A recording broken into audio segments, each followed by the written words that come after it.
જેતપુર તાલુકા પંચાયત કચેરી ખાતે 100 ચોરસ વાર પ્લોટ માટે અનશન પર બેઠા લોકો। જેતપુર તાલુકા પંચાયત કચેરી ખાતે 100 ચોરસ વાર પ્લોટ માટે અનશન પર બેઠા લોકો। ચારણ સમઠિયાળા ગામના અનુજાતિ લોકોના બેઠા અનશન પર અગાઉ તાલુકા પંચાયત તંત્ર અને જયેશ રાદડિયા દ્વારા સનદ વિતરણ કરવામાં આવેલ, જે 100 ચોરસ વાર જમીનના પ્લોટની સનદ આપવામાં આવી તે જગ્યાએ BSNLની માલિકીની તંત્ર દ્વારા કોઈપણ પ્રકારના સર્વે વગર આપવામાં આવી સનદ। ઉપવાસ પર બેઠેલા લોકોએ અનેક આક્ષેપ કર્યા। 100 ચોરસ વાર પ્લોટની માંગ સાથે ઉપવાસ આંદોલન પર બેસતા તાલુકા પંચાયત તંત્ર દોડતું થયું। આજના દિવસમાં પ્લોટ સનદની ફાળવણી કરવામાં નહીં આવે તો આવતીકાલે આત્મવિલોપન કરશે તેવી ચીમકી। Bureau report Ashish Patelia. તમારું નામ? મુકેશભાઈ દેવાભાઈ રાઠોડ। મુકેશભાઈ, આજ તમે ઉપવાસ આંદોલન પર બેઠા છો, શું સમગ્ર મામલો શું છે? અરે 100 ચોરસ વાર પ્લોટનો મામલો છે કે આજથી 2023માં અમને પ્લોટની ફાળવણી થઈ ગયેલી છે। ચારણ સમઠિયાળા, તાલુકો જેતપુર। 2023માં અમને પ્લોટ ફાળવી દીધા છે।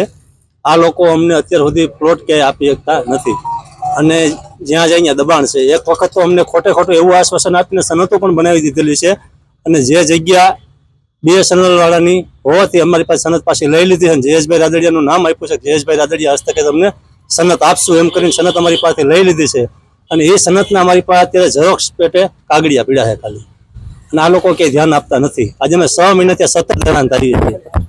આશ્વાસન ઉપર આશ્વાસન આપે છે અને તારીખ વાયપા કરે છે કે આ તારીખે આપશું, આ તારીખે આપશું, પણ હકીકતમાં આ લોકો અમને કંઈ આપતા નથી, માત્ર આશ્વાસન આપે છે। અત્યારે જે પેશકદમી પ્લોટો ઉપર થઈ જાય એની રજૂઆત કઈ કરી છે? હા, એક વખત અમે એની રજૂઆત પણ કરેલી છે, તો સાહેબને કોઈ ઉપરથી પ્રેશર હોય કે ગમે તે હોય એમાં પણ એ જવા તૈયાર નથી। તમારું નામ? મુકેશભાઈ દેવાભાઈ રાઠોડ, ગામ ચારણ સમઠિયાળા। અત્યારે હાલ તમે તાલુકા પંચાયતે ઉપવાસ આંદોલન પર બેઠા છો, સમગ્ર મામલો શું છે, વિગત શું છે? મામલોમાં એવું છે સાહેબ, અમે આજે 2023માં અમને પ્લોટ અમારા લેઆઉટ કમિટીમાં પાસ થયેલા છે, પ્લોટ અમને મળેલા છે, અમારા નામ એમાં આવી ગયેલા છે, પણ આ લોકો ગ્રામ પંચાયત કે તાલુકા પંચાયત કોઈ ધ્યાન દેતું નથી અને ખોટે ખોટી એકવાર અમને BSNL વાળાની જગ્યા હતી એમાં અમને પ્લોટ માપી અને સનતો સોંપી દીધેલી હતી।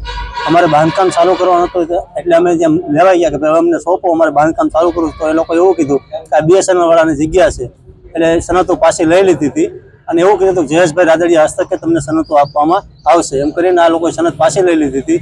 આજે અમે વારંવાર સાહેબને મૌખિક રજૂઆત કરવા છતાં પણ આ લોકો હજી સુધી આ 6 મહિના ત્યાં અમને હેરાન કરે છે અને કાંઈ અમારું પ્લોટ આપતા નથી। સનતો કોના દ્વારા પાછા લેવામાં આવી હતી અને ત્યાં ક્યાંક દબાણોના પણ પ્રશ્નો છે, એ દબાણનો પ્રશ્ન? આ દબાણ તો આજે અમારા ગામમાં લગભગ 23 પ્લોટમાં દબાણ કરેલું છે, છતાં આ લોકો કોઈને